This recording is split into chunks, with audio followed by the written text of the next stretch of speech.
Have you ever tried borrowing books in the library before the computer generation stood up? The system of borrowing, returning, adding, etc. is done manually. They are recorded on a simple record book and is repeated over and over again. Every new transaction is done. Do you think it makes the librarian happy in doing this job? I bet not. This is the old way and it sucks. Boom! Out with the old, in with the new. Yay! For an instance, 1. A student needs a Visual Basic book for his thesis. He then now goes to the library to borrow that book. Do you think the old way would make it easy to find that book? What if there are other students in the library that needs to borrow books too?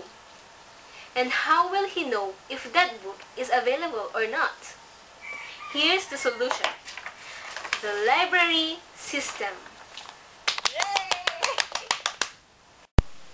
The system starts with our login form wherein the admin should enter his or her password to access the system. Then, it determines if it's a valid user or not. If it's the correct username and password, you are now on the home form of the system.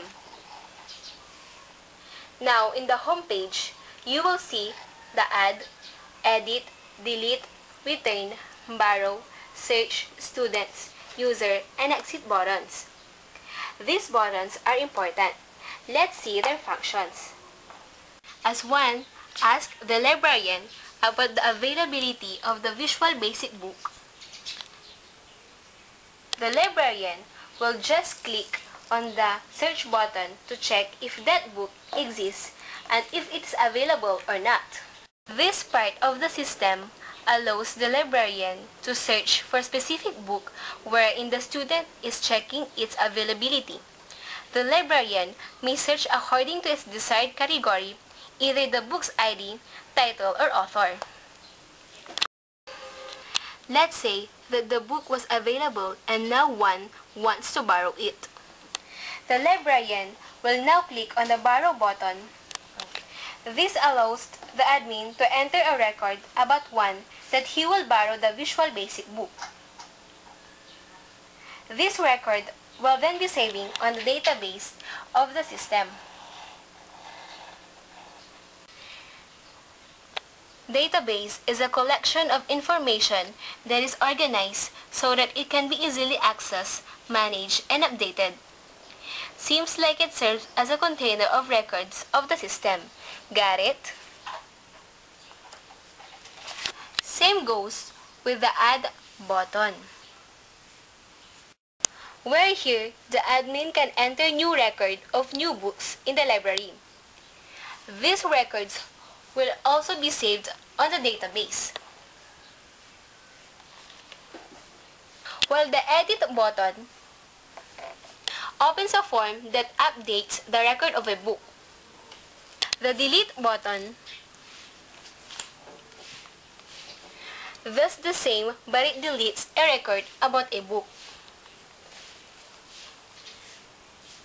We now come to the user and student button. As usual, as you click them, a form will pop out.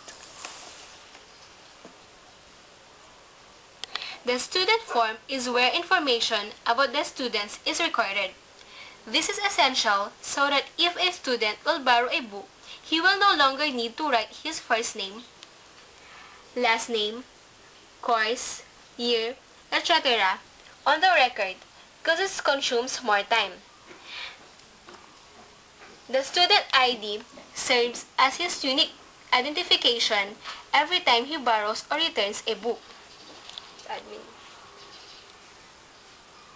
While in the user form, allows the admin to enter other end users to access the system. And if all transactions are done, the admin will just click the log out or exit button. Then the system will now close and is not be able to be accessed. Easy as ABC, right? No more worries for the librarian. Job well done. Yippee!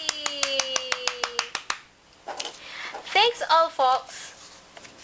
Thank you for watching. Goodbye!